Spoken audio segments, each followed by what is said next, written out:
Ganyan lang.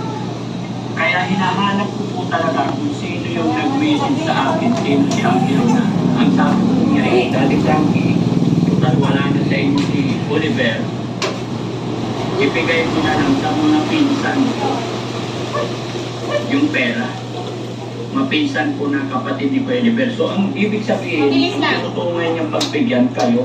At nag-text na yun, is pinsan nyo daw. Kasi pinsan ko kayo. Wala ba kayo naalala na ang dito na kamag-anak? Saglit na! Ito, may tahimik lang. Kasi unang-una na, kaya po ako nanawagan ito. Kasi nung nandun siya sa amin, binilhan namin siya ng papag, binilhan namin siya ng mga gamot niya. Tapos kung ano-ano mga gamot kasi una pa ako namin siya dahil sa pagamutan.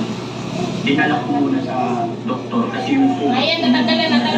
Kaya pala hindi niya una kasi malaki ang sugat dito. Tapos namamagot. Kaya yun muna yung ginamot namin. Pero 6 na araw. Sugat ka talaga, sige ka. Yayay ka. Naawa rin ako. Iba talaga po sa doktor talaga. Actually, katunayan niya ako, iba ka bukas babalikan ko. Kasi may pinapabiling ka. Diba? So, ina-update din namin. Kaya, tayo, malaking pasasalamat ko na pinuulukan niyo para may paliwanag din natin sa mga kababayan natin yung nangyayari. At gusto ko rin alam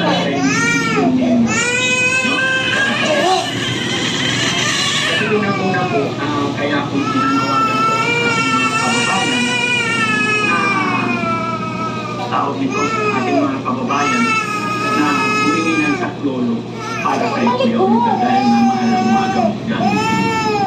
So, nababasa nyo rin po yung mga comment na sinasabi ng mga ibang tao. Ay, ano kung nararamdaman nyo ngayon na si Kuya Oliver is nasa pagamutan?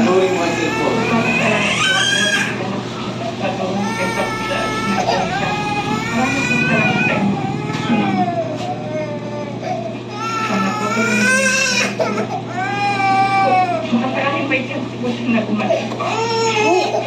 Saglit na.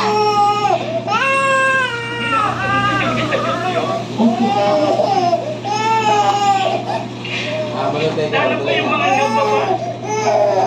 Tulungan niyo ko kung ipagdasalan na gumaling ko magkapalit.